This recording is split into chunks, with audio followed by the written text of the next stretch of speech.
Baik, sebelum memulai presentasi kelompok 2 ini,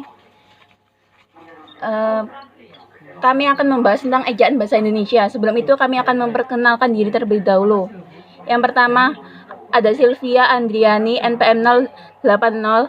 Yang nomor 2, ada Vela Harsiko, NPM 086. Yang nomor 3, ada Mutiara Pamungkas Wibowo, NPM 092. Yang keempat, ada Felixia Selawati, NPM 094. Yang kelima, ada saya sendiri sebagai moderator, Debbie Indah Aristasari, NPM 096. Yang keenam, ada Rosalia Juwita Putri, NPM 098. Baik, akan saya berikan kepada teman saya, Rosalia. Baik, di sini saya akan menjelaskan aspek fonologi. Aspek fonologi diartikan sebagai kajian bahasa yang mempelajari tentang bunyi-bunyi bahasa yang diproduksi oleh alat ucap manusia. Asal kata fonologi terdiri dari gabungan kata fon yang berarti bunyi dan logi yang berarti ilmu. Fonologi terdiri dari dua bagian, yaitu fonetik dan fonemik. Fonetik mempelajari bagaimana bunyi-bunyi fonem sebuah bahasa direalisasikan atau dilafalkan, sedangkan fonemik adalah bagian fonologi yang mempelajari bunyi ujaran menurut fungsinya sebagai pembeda arti. Ada 3 unsur penting ketika organ ucap manusia memproduksi bunyi atau fonem, yaitu yang pertama udara. Udara sebagai penghantar bunyi, yang kedua artikulator sebagian alat ucap yang bergerak, yang ketiga titik artikulasi bagian alat ucap yang menjadi titik sentuh artikulator. Ada beberapa istilah lain yang berkaitan dengan fonologi, antara lain fona, fonem, vokal, dan konsonan. Fona adalah bunyi ujaran yang bersifat netral atau masih belum terbukti membedakan arti. Sedangkan fonem adalah satuan bunyi ujaran terkecil yang membedakan arti. Vokal itu terdiri dari huruf A, I, U, D, O yang biasanya disebut huruf hidup. Sedangkan konsonan sering disebut sebagai huruf mati. Selanjutnya akan dijelaskan oleh teman saya.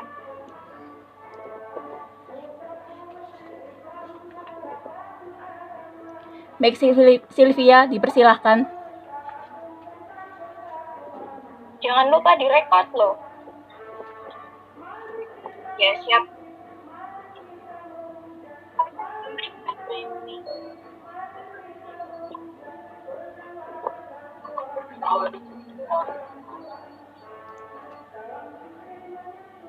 Sylvia. Saudara Sylvia.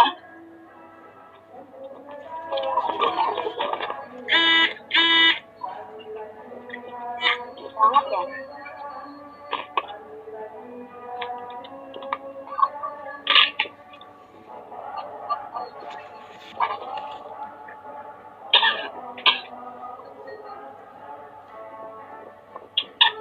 Bentar ya guys.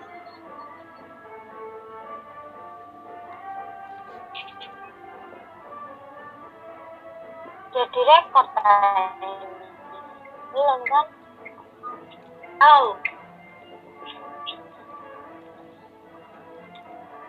Sudah tak rekam kok pakai HP yang lain. Oh ya wes. Baik, saudari Sylvie, dipersilahkan. Sudah.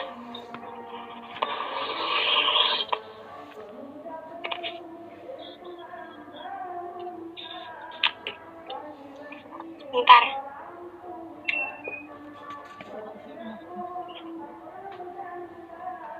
Aspek morfologi. Yang pertama, pengertian morfologi.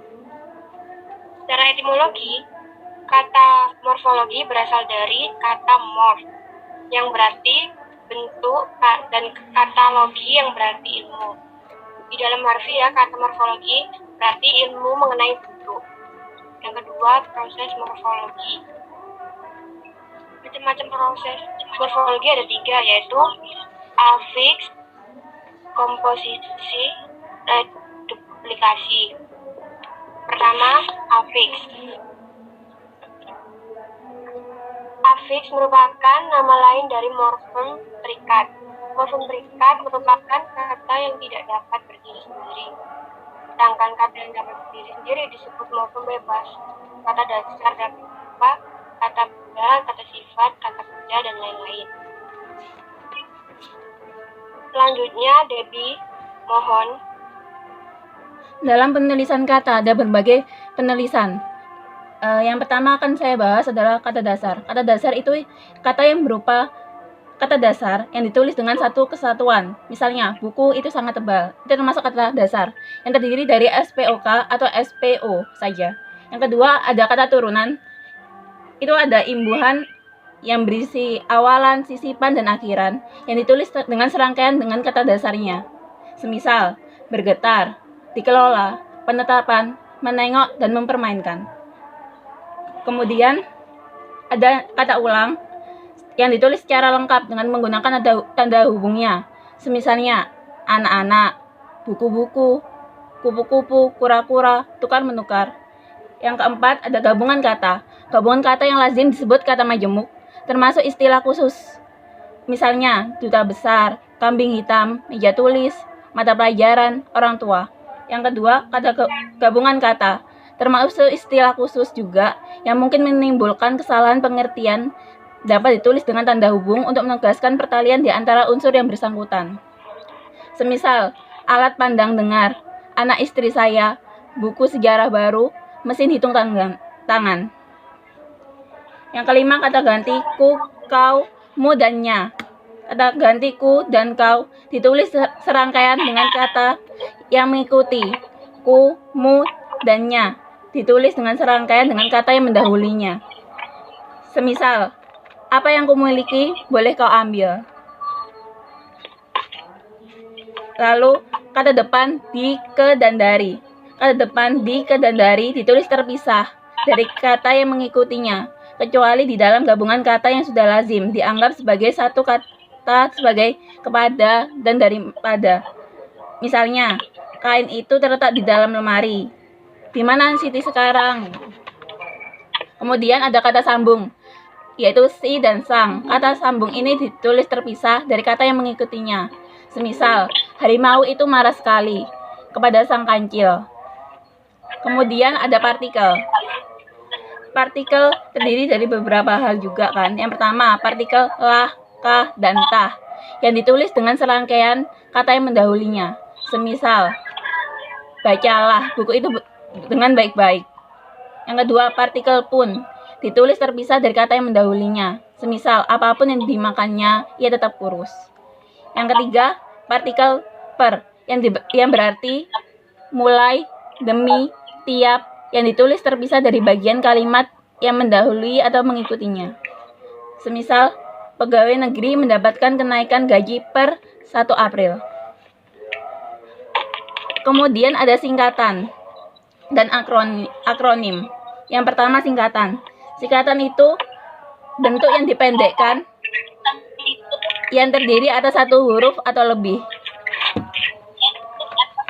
Yang kedua, akronim adalah singkatan yang berupa gabungan huruf awal, gabungan huruf suku kata, ataupun gabungan huruf dan suku kata dari deret kata yang diperlakukan sebagai kata. Kemudian ada angka dan lambang bilangan, seperti angka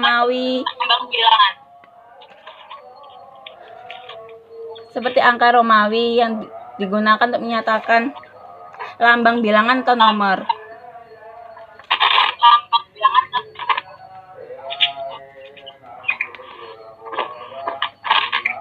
Kemudian saudara Silvi, silakan. Mohon maaf, yang tadi proses morfologi kurang. Tadi yang pertama saya sebutkan kan afiks. Nah, yang sekarang yang kedua, komposisi atau pemajukan. Yang kedua, komposisi adalah proses kata pemajemukan. Kata majemuk ialah gabungan kata dasar yang telah bersenyawa atau yang sudah membentuk satu kesatuan dan bukan arti baru. Contohnya kumis, contohnya penulisan kumis dan kumis plus kucing. sama dengan kumis kucing. Kumis kucing dalam arti sejenis adalah kata majemuk, tetapi kumis kucing dalam arti kumis dari seekor kucing bukanlah kata majemuk. Kumis pokok kata tidak bisa diartikan jika sendiri, tapi setelah bergabung kemudian mempunyai arti sendiri disebut pemajemukan. Setelah bagi. Yang ketiga, reduplikasi atau pengulangan adalah pengulangan satuan gramatik bagian variasi fonem maupun tidak hasil pengulangan merupakan kata ulang, sedangkan satuan yang diulang merupakan bentuk dasar. Misalnya rumah dari bentuk dasar rumah. Selanjutnya, pengertian morfem. Morfem adalah satuan gramatikal yang terkecil sebagai satuan gramatikal yang mempunyai makna. Bila dilihat dari ilmu bahasa dikenal satuan seperti kata, frase, klausa, dan kalimat. Selanjutnya, rekan saya.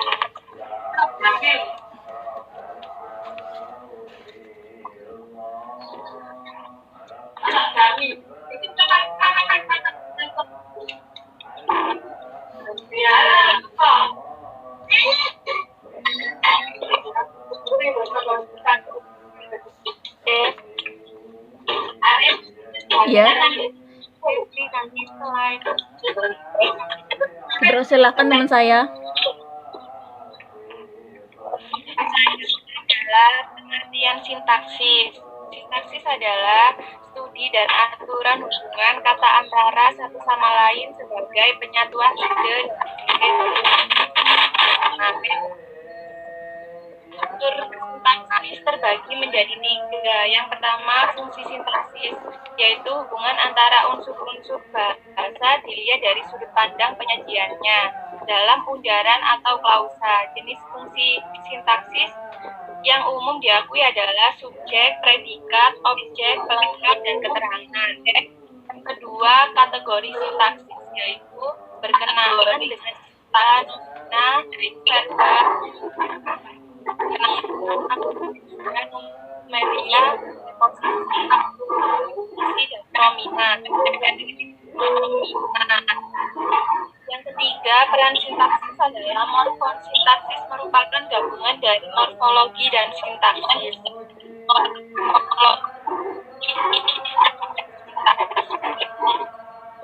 Selanjutnya akan dijelaskan oleh Sela.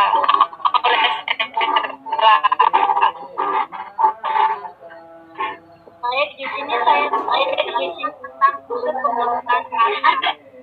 pembentukan kata yaitu kata, arti, dan klausa.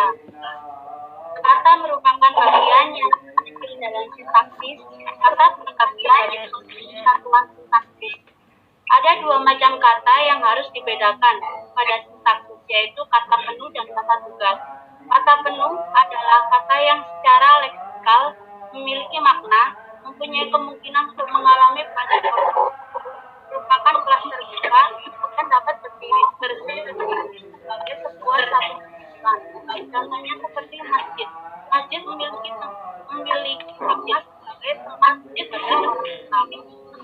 Contohnya yaitu kata yang secara leksikal tidak mempunyai makna, tidak mengalami proses morfologi, merupakan kelas tertutup, dan di dalam perkataan dia tidak dapat berdiri. Dan selanjutnya yaitu frasa. Frasa merupakan satuan linguistik yang lebih besar dari kata dan lebih kecil dari klausa. Frasa terbagi menjadi 4. Unsur frasa terbagi menjadi 4, yaitu eksosentrik, endosentrik, koordinatif, dan apositif. Frasa eksosentrik merupakan frasa yang salah satu unsur pembentuknya menggunakan kata tugas. Contohnya seperti dari Bandung, di kelurahan. Frasa endosentris merupakan frasa yang unsur-unsurnya berfungsi untuk diterangkan dan menerangkan, disingkat menjadi DM, atau menerangkan dan diterangkan disingkat menerangkan dan atau dari BM adalah kuda hitam, dan contoh dari MD adalah 2 orang.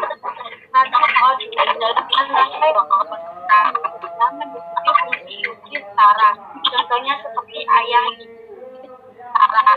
Antara apelnya rasa yang kalah dapat menggantikan kedudukan unsur intinya. Contohnya, Alif si penari ular sangat cantik.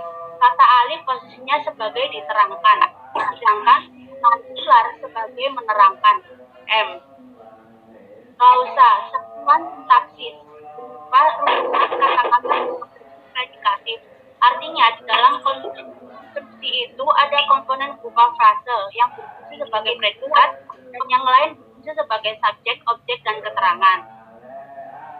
Jenis klausa berdasarkan strukturnya dapat dibedakan adanya klausa bebas dan klausa terikat. Klausa bebas adalah klausa yang mempunyai unsur lengkap atau SPOK, sekurang-kurangnya mempunyai subjek dan predikat, dan karena itu mempunyai potensi untuk menjadi kalimat mayor. Klausa terikat memiliki struktur yang tidak lengkap. Berdasarkan kategori unsur segmental yang menjadi predikat dapat dibedakan adanya klausa verbal, klausa nominal, klausa objektifal, klausa adjektifal, dan klausa preposisional. Selanjutnya akan dijelaskan oleh saudari Vela.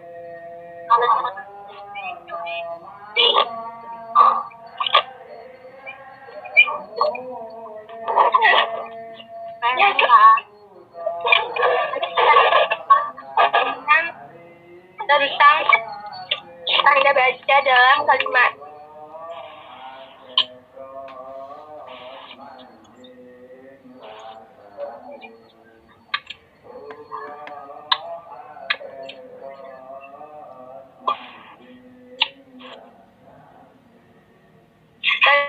Tanda baca dalam kalimat itu diantaranya yaitu tanda titik.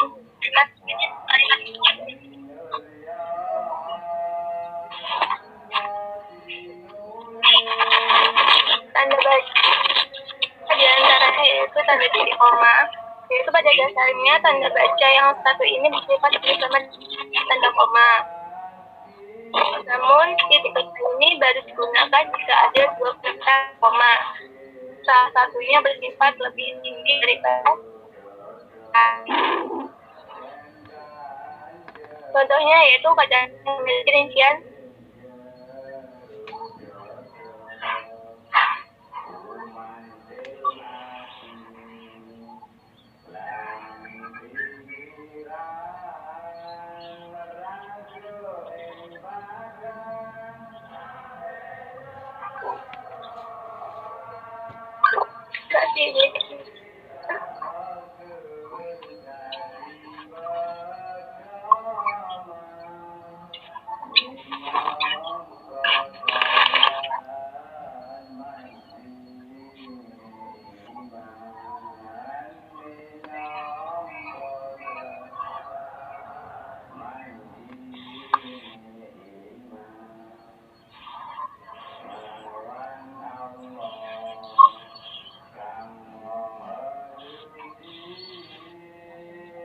Nah, yang kedua yaitu tanda hubung.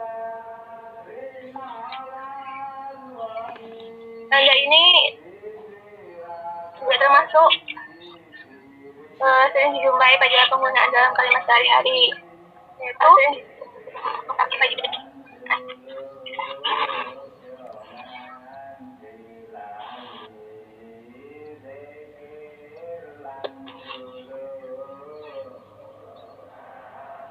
dipakai sebagai penghubung antara kata-kata yang mengalami pengulangan. Contohnya yaitu anak-anak bermain di taman hingga menjelang senja, dan dipakai sebagai penghubung antara ibuan Indonesia dengan kata asing. Contohnya seperti riasan wajahnya begitu rapi karena dipeksa karena langsung oleh periasnya. Bahasa asing kan kayak seperti make itu kan bahasa asing. Yang ketiga yaitu tanda pisah. Ini juga seperti fungsi tanda koma juga. Nah, menjadi pengganti kata sampai atau hingga dalam keterangan waktu. Contohnya seperti acara perpisahan pada malam itu berlangsung pukul 20 sampai 23 waktu Indonesia Barat. Nah, yang keempat yaitu tanda kutip. Tanda baca yang satu ini juga penggunaan dari ganda dari tanda petik. Hanya saja fungsinya jauh seperti beberapa pemakaian tanda kutip yang tetap ada kalimat di bahasa Indonesia adalah sebagai berikut. Dan dipakai untuk mengakses publik, yaitu seperti judul makalah menggunakan artikel tanda kutip, seperti analisis perbandingan dongeng-dongeng Nusantara dengan cerita rakyat dari negara lain. Nah, yang kelima yaitu tanda garis miring, dianggap sebagai fungsional. Dianggap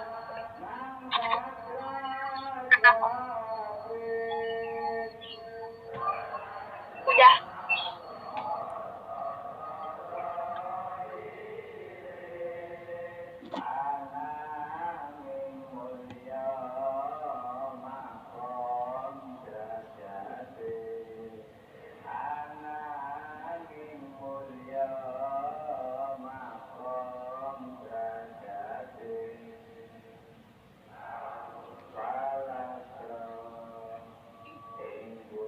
Ya, oke guys.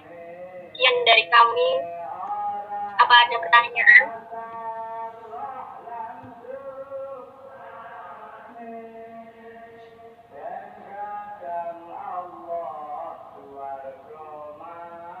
Apakah ada yang bertanya? Apakah ada yang bertanya?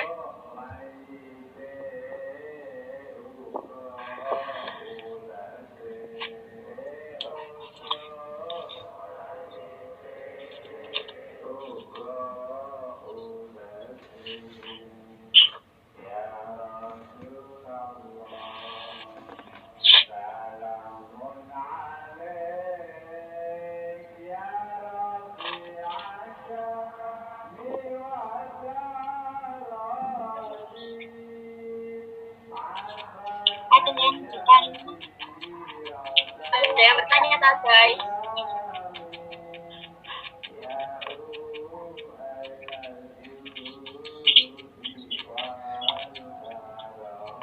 Bagi yang bertanya, dipersilahkan sebutkan nama dan NPM-nya.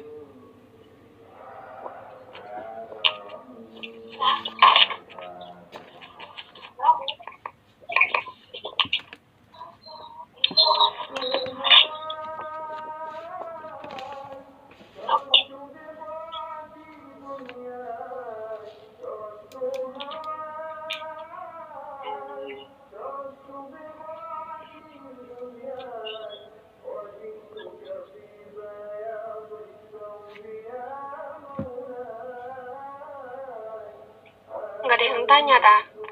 Nggak ada yang tanya, Tare.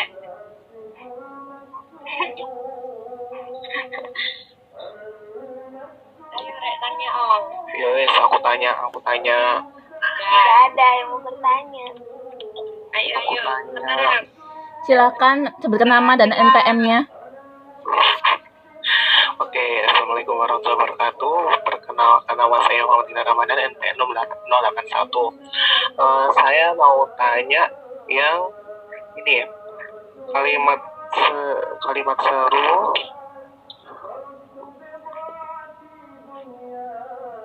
seru sama kalimat perintah.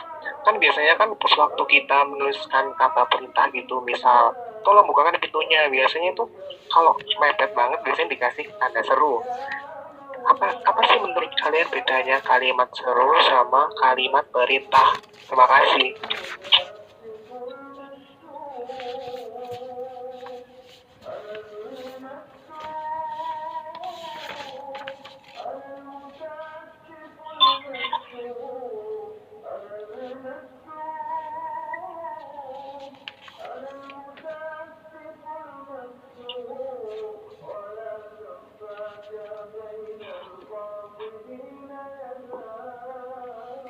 Baik, perbedaan antara kalimat seru dan kalimat perintah. Kalimat seru itu adalah kalimat yang mengungkapkan perasaan. Contohnya, wah luar biasa pertandingan itu. Sedangkan kalimat perintah adalah kalimat yang berisikan perintah atau seruan untuk melakukan sesuatu. Kalimat perintah ini dalam bentuk penulisannya diakhiri dengan tanda seru atau tanda titik. Mungkin bisa ditambahkan anggota kelompok saya yang sintaksis. Ya, kalau menurut saya kalimat perintah itu juga intonasinya nadanya meninggi ya. Tapi kalau kalimat seru itu intonasi nadanya itu datar. Nah, kalau kalimat perintah itu kalimat yang isinya menyuruh orang lain untuk melakukan sesuatu yang kita hendaki gitu.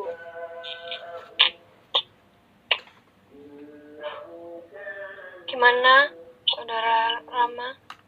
Apa ada yang dicanggah? Oh, berarti kalimat perintah itu menyuruh. Kalimat seru berarti apa? Kalau kalimat perintah menyuruh, kalau kalimat seru nggak mesti perintah gitu.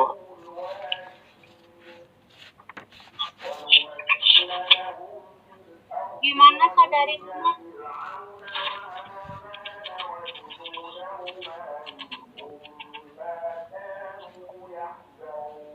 Enggak, kan tadi kan kalau nggak salah yang terakhir bilang kalimat perintah itu menyuruh.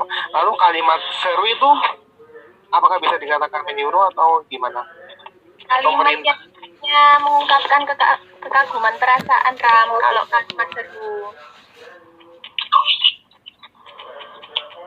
Ya udah, oke, terima kasih. Sama-sama. Yang lain apakah ada yang ditanyakan, teman-teman? Silakan bertanya, guys. Aduh, konektif.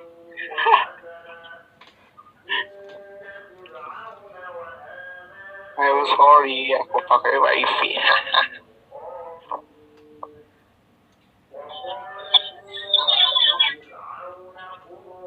Baik, pertanyaan kedua dipersilahkan. Ada yang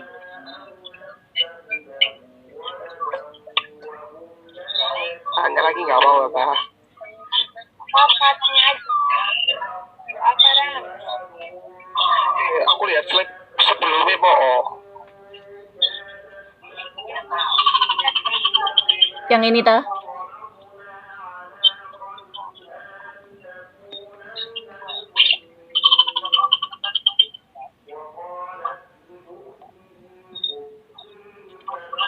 Aku tadi kurang paham sih ya. Aku kurang paham tuh yang sintaksis. Nah, sintaksis sama kata ini. Lalu sama perbedaan ini. Lebih spesifik dong. Terima kasih.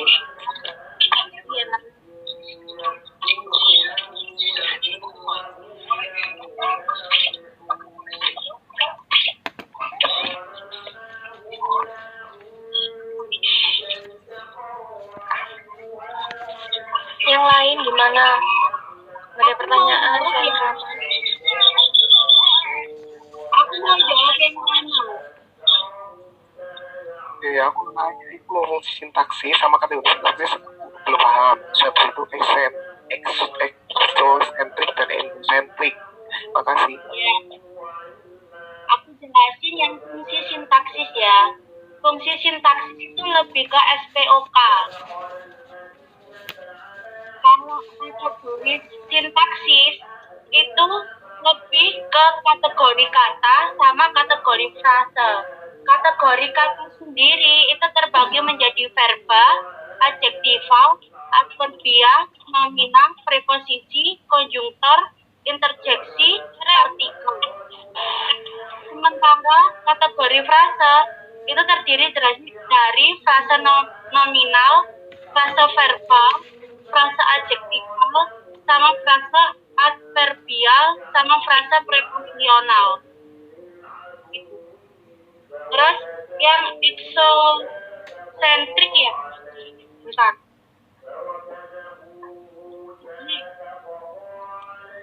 Kalau frase exocentris itu frase yang salah satu unsur pembentuknya menggunakan kata tugas. Seperti dari Bandung, terus di kelurahan.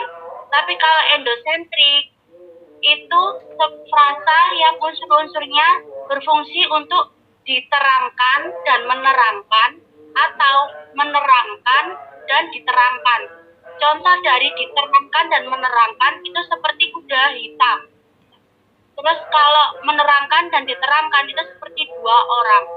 Itu tambahan.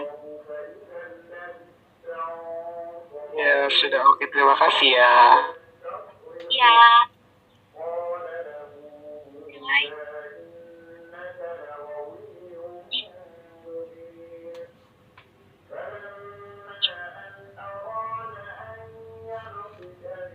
Time limit guys. Ada Kayak limit ya udah tutup aja dah. Sudah ya? data. Mm-mm. Benar-benar nggak ada yang tanya lagi? Enggak wis, makasih. Tidak ada. Tidak ada. Baik, sekian dari kelompok kami. Wassalamualaikum warahmatullahi wabarakatuh. Waalaikumsalam warahmatullahi wabarakatuh.